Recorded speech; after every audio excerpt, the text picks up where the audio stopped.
Yesaya 35 ayat 6 dan 7. Pada waktu itu, orang lumpuh akan melompat seperti rusa, dan mulut orang bisu akan bersorak-sorai, sebab mata air memancar di padang gurun dan sungai di padang belantara. Tanah pasir yang hangat akan menjadi kolam, dan tanah gersang menjadi sumber-sumber air. Di tempat serigala berbaring akan tumbuh tebu dan pandan.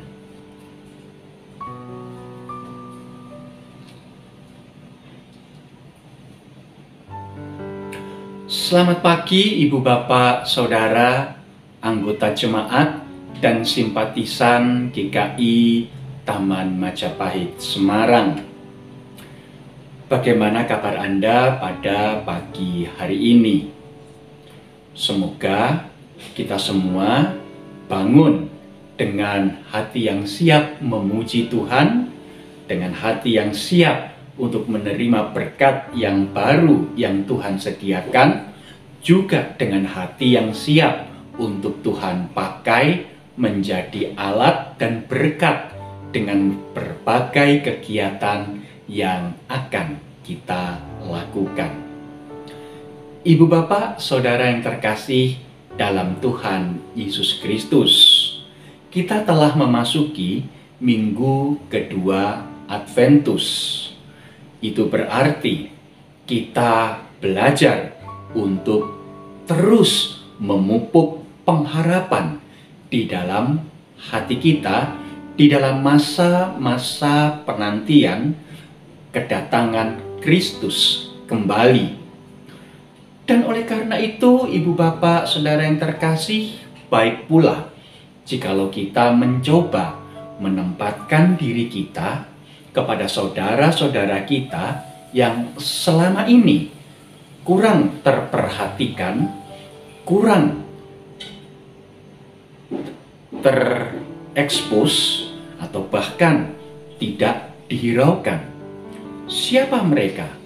Ya, saudara-saudara kita, para penyandang disabilitas.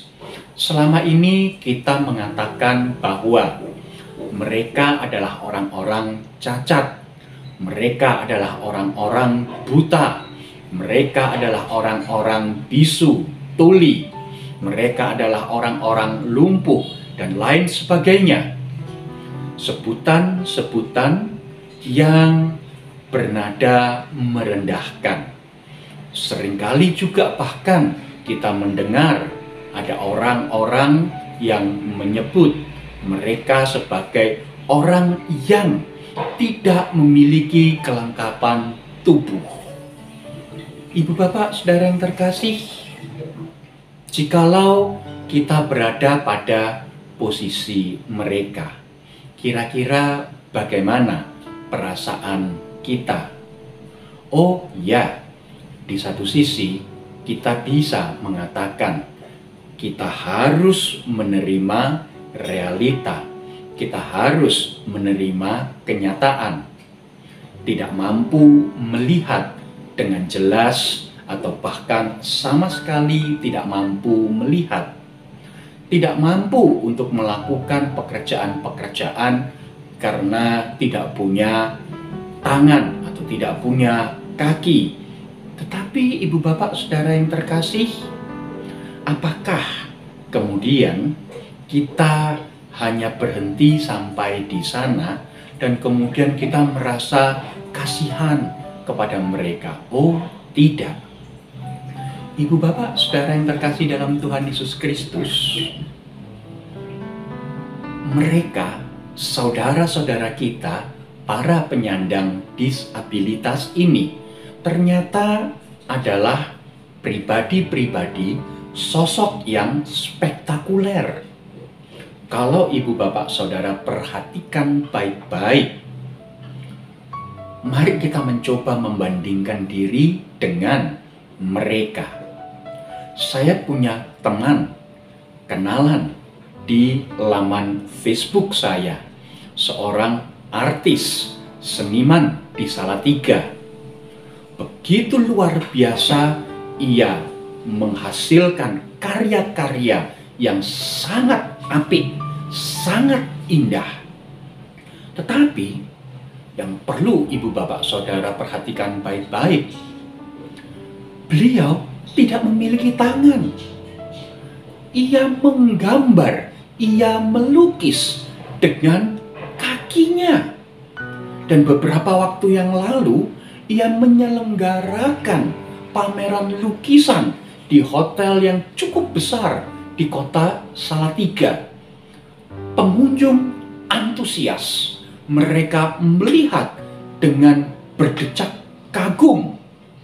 Saya pun seringkali memberi emoticon like atau bahkan love pada karya-karya serta tindakan-tindakan yang ia expose melalui Facebooknya. Ibu bapak saudara yang terkasih, coba saya atau ibu bapak saudara melukis dengan menggunakan kaki. Astaga, belum tentu bisa jadi. Jangankan dengan kaki, melukis dengan tangan saja belum tentu hasilnya baik. Ibu bapak saudara yang terkasih, kepada pribadi-pribadi seperti sahabat Facebook saya ini, kepada pribadi-pribadi yang kita sebut sebagai penyandang disabilitas, Allah pun menerima, Allah pun mengasihi, Allah pun mau memberi mereka pengharapan. Ya, di satu sisi teman-teman kita ini, saudara-saudara kita ini, mereka belajar untuk menerima realita kenyataan hidup yang tidak mudah untuk mereka hadapi. Tetapi di sisi yang lain, mereka melihat pula bahwa Allah begitu kasih. Allah mau memberi mereka pengharapan.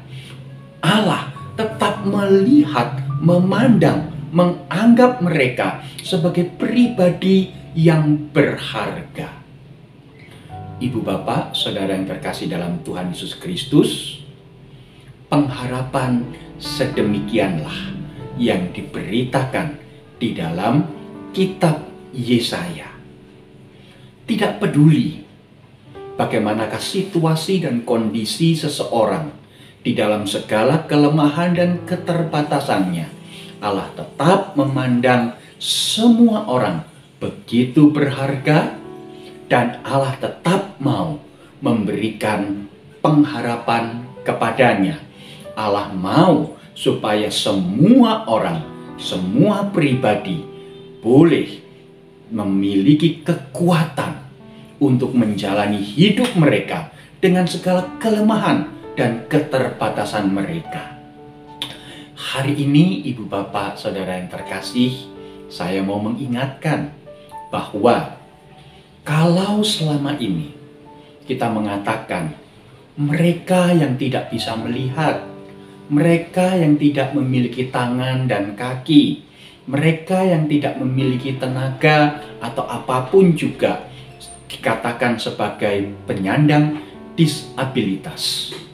Saya mau katakan, bukankah kita semua juga adalah penyandang disabilitas?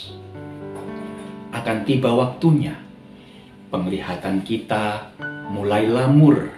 Akan tiba waktunya pikiran kita tidak setajam apa yang bisa kita pikirkan selama ini. Akan tiba waktunya tubuh kita tidak akan sesehat seperti apa yang kita miliki pada hari ini. Mungkin akan ada waktunya Tuhan izinkan kita mengalami kelumpuhan. Mungkin akan ada waktunya Tuhan izinkan kita untuk mengalami pikiran yang mulai pikun. Mungkin akan ada waktunya bahwa kita mulai tidak lagi mampu mengendarai kendaraan. Di situ kita menjadi penyandang disabilitas. Masihkah kita memiliki pengharapan di dalam Kristus? Masihkah kita memiliki pengharapan di dalam Allah? Mari Ibu Bapak Saudara yang terkasih, kita berbagi pengharapan kepada mereka yang selama ini kita pandang, kita sapa sebagai penyandang disabilitas, tetapi kita sendiri yang nantinya juga akan merasakan hidup sebagai penyandang disabilitas, kita juga mau tetap memiliki pengharapan yang teguh di dalam kasih Allah. Amin. Mari sekarang kita berdoa. Bapa Surgawi, kami bersyukur kepadamu sebab kasih-Mu begitu indah bagi kami semua, pribadi-pribadi yang memiliki kelengkapan tubuh, maupun kepada mereka yang kami sapa sebagai penyandang disabilitas. Kami rindu biarlah kasih Allah boleh nyata di dalam hati dan hidup kami, sehingga di tengah segala kelemahan dan keterbatasan kami tetap dapat mengalami dan merasakan pengharapan di dalam kemurahan-Mu. Inilah doa kami, dalam nama Yesus Kristus kami berdoa. Amin. Selamat melanjutkan aktivitas Ibu Bapak Saudara yang terkasih. Selamat hidup menjadi berkat dengan berbagi pengharapan. Tuhan memberkati. Amin.